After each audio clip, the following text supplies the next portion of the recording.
ఎవరికి ఉచితాలు? కోటీశ్వర్లకు రైతు బంధు ఎందుకు? లగ్జరీ బైక్లు వాడేవారికి ఫీజు రియంబర్స్మెంట్ ఎందుకు? ఉచిత పథకాలతో త్వరలో ప్రమాదకర పరిస్థితులు. రాష్ట్ర జనాభాకు మించి తెల్ల రేషన్ కార్డులు. ఉచితాలతో జనం పనికి వెళ్ళడం మానేశారు. వ్యవసాయ కూలీలు దొరక్క రైతులు ఏడుస్తున్నారు.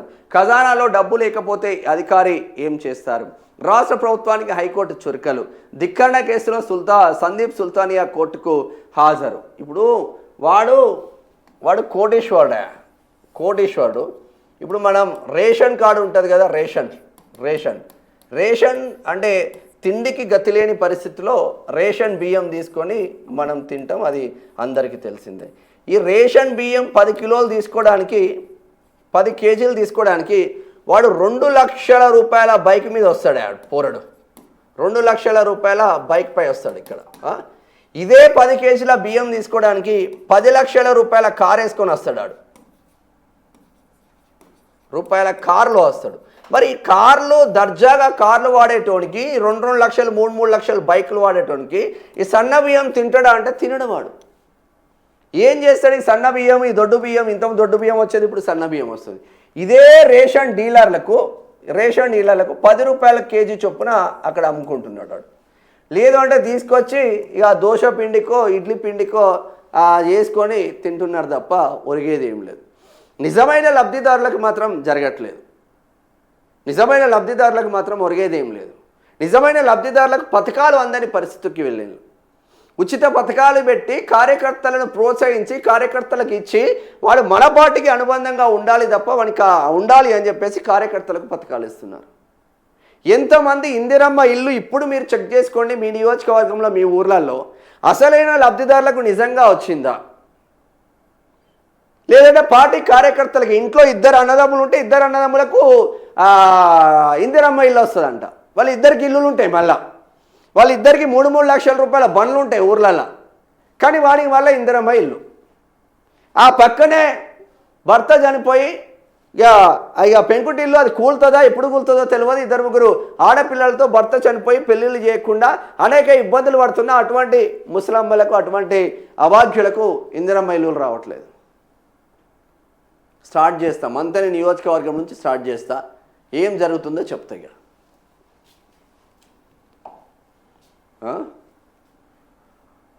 ఉచిత పథకాలతో త్వరలో రాష్ట్రంలో చాలా ప్రమాదకర పరిస్థితులు ఏర్పడతాయని హైకోర్టు ఆందోళన వ్యక్తం చేసింది. కోటేశ్వర్లకు రైతు బంధు, లగ్జరీ బైక్లపై తిరిగే వారికి ఫీజు రియంబర్స్మెంట్ ఎందుకని జస్టిస్ నగేష్ భీమాపాక వ్యాఖ్యానించారు. స్టాంప్ డ్యూటీపై కంటోన్మెంట్ బోర్డు నుంచి వసూలు చేసిన సర్ఛార్జీని తిరిగి చెల్లించేలా ఆదేశాలు జారీ చేశారని ఆ కోర్టు కంటోన్మెంట్ బోర్డు మెంబర్గా వ్యవహరించిన జె రామకృష్ణ హైకోర్టులో పిటిషన్ దాఖలు చేశారు. ఈ పిటిషన్పై ఇటీవల విచారణ చేపట్టిన హైకోర్టు సర్ఛార్జ్ తిరిగి చెల్లించాలని ప్రభుత్వాన్ని ఆదేశించింది. కోర్టు ఆదేశాలు అమలు కాకపోవడంతో పిటిషనర్ జె రామకృష్ణ హైకోర్టులో ధిక్కరణ పిటిషన్ దాఖలు చేశారు. ఈ కేసులో ప్రతివాదిగా ఉన్న ఆర్థిక శాఖ ముఖ్య కార్యదర్శి సందీప్ సుల్తానియాకు పలుమార్లు నోటీసులు ఇచ్చింది. ఇప్పుడు వాళ్ళ సందీప్ సుల్తానియాను నిజంగా మీరు అరెస్ట్ చేసి జైలు వేసే పరిస్థితి ఉందా హైకోర్టు? మీరు చెప్పండి. నిజంగా మీరు హెచ్చరించుడు తప్ప ఏ అధికారిని తీసుకుపోయి జైలు వేసే పరిస్థితి ఉండదు. హైడ్రా కమిషన్ తీసేసిందా? రేవంత్ రెడ్డి తీసేసిందా? ఎవడు గెలిచిండు? రేవంత్ రెడ్డి గెలిచిండు కదా. సందీప్ సుల్తానియాని అరెస్ట్ చేయాలి. అరెస్ట్ చేసిండు? మీరు చేసిందా? చేయరు. సరే, ఉచిత పథకాల మ్యాటర్కే పోదాం. ఉచిత పథకాలు ఇప్పుడు 2500 రూపాయలు ఉచిత పథకము, ఆడోళ్ళకు ఉచిత పథకం అని చెప్పేసి మన దగ్గర ఉండగా రికార్డులు ఉచిత పథకం అని చెప్పేసి ఉండదు. 2500 రూపాయలు ఉచిత పథకము ప్రతి మహిళకు రావాలి. మా అక్క చెల్లెలకు 2,500 ఇస్తామని చెప్పిండు. మరి ఇస్తానా అంటే ఆశ చూసి మనోళ్ళు ఓట్లేసిళ్ళు, గద్దెనెక్కిళ్ళు.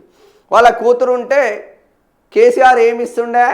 1,00,000 రూపాయలు ఇస్తుండే. మేము కాంగ్రెస్ వస్తే తులం బంగారంతో పాటు 1,00,000 రూపాయలు ఇస్తా అంటే ఎగిరి పడ్డారు. ఆడ 1,00,000 రూపాయలు, తులం బంగారం లేదు, 2 లేవు. 2 అయిపోయినాయా? ఇక్కడ అయిపోయిందా? మీ ఇంట్లో అమ్మాయి కాలేజీకి పోతే ఎలక్ట్రికల్ స్కూటీ కొనిస్తా అన్నారు, స్కూటీ లేదు. అయిపోయిందా? 3 అయిపోయిందా? ఇక ఇప్పటికి 2.5 సంవత్సరాలు అయిందా? డిసెంబర్ 9నే 2,000 ఇచ్చే పింఛన్ 4,000 చేస్తా అన్నారు ముఖ్యమంత్రి రేవంత్ రెడ్డి. ఇప్పుడు 15 ఆగస్టుకి చేస్తాడంట. 15 ఆగస్టుకి వస్తుందా లేదా అన్నది చూడాలి. 15 ఆగస్టు చేస్తే సెప్టెంబర్, అక్టోబర్, నవంబర్లో వస్తుందా చూడాలి. అప్పటికి 3 సంవత్సరాలు అయిపోతుంది. ఇన్ని అడగోలు హామీలు ఇచ్చుకుంటూ ఇది మచ్చుకు మాత్రమే. అమరుల వీరులకు పెన్షన్లు ఇస్తాన్నారు, ఇచ్చిండ్లా? ఉద్యమకారులకు ఇళ్ల స్థలాలు ఇస్తాన్నారు, ఇచ్చిండ్లా? ఏమి ఇచ్చిండ్రు చెప్పు మీరు? ఇటువంటి ఉచిత పథకాలు చేయబట్టి దళిత బంధు అని, బీసీ బంధు అని, ఆ బంధు అని, ఈ బంధు అని మొత్తం ఖజానా ఖాళీ చేసి సర్వనాశం పట్టిస్తున్నారు. పేద ప్రజలు ఉచితాలకు అలవాటు పడుతున్నారు, సోమరిపోతులుగా తయారవుతున్నారు. అది కాకుండా నార్మల్గా ఉచిత పథకాలు లబ్ధి పొందినోడు ఎవడు బాగుపడ్డ చరిత్రలో అయితే లేడు. ఉచిత పథకాలు ఇచ్చి ఆ కమిషన్లు దొబ్బుకున్న రాజకీయ నాయకులు మాత్రం జబర్దస్త్ సెటిల్ అయ్యిండ్రు లైఫ్లో. ఇంకెవడికి కావాలరా భయ్ నీ ఉచిత పథకాలు అని అడుగుతున్నారు. రాష్ట్రం దివాలా తీస్తుంది, దేశం దివాలా తీస్తుంది ఉచిత పథకాలు చేయబట్టి. ఉచిత నిర్బంధ విద్య ఇవ్వండి. ఇవన్నీ ఉచిత పథకాలు కంప్లీట్గా తీసేసి ఉచిత నిర్బంధ విద్య ఒక్క ప్రైవేట్ హాస్టల్ కానీ, ఒక ప్రైవేట్ స్కూల్ కానీ, ఒక ప్రైవేట్ కాలేజ్ కానీ లేకుండా ఉచిత నిర్బంధ విద్య ఇవ్వండి దేశంలో, రాష్ట్రంలో. ప్రైవేట్ హాస్పిటల్ లేకుండా ఉచిత వైద్యం చేయండి దేశంలో, రాష్ట్రంలో. ఉచిత న్యాయ సలహాలు ఇవ్వండి, ఉచిత న్యాయం ఇవ్వండి. ఒక చిన్న కేసు, చిన్న లిటిగేషన్ కేసు, చిన్న కేసు కోర్టులకు పోతే సంవత్సరాలు గడుస్తుంది. పక్క గెట్టోడు కొట్టుకొని ఆడు నా భూమి ఇది నా భూమి అని ఒక గుంట భూమి కోసం కొట్లాడి కోర్టులకు పోతే 10 సంవత్సరాలు గడుస్తుంది. ఏడుంది పేదోడికి న్యాయం, ఏడుంది పేదోడికి విద్య, ఏడుంది పేదోడికి వైద్యం?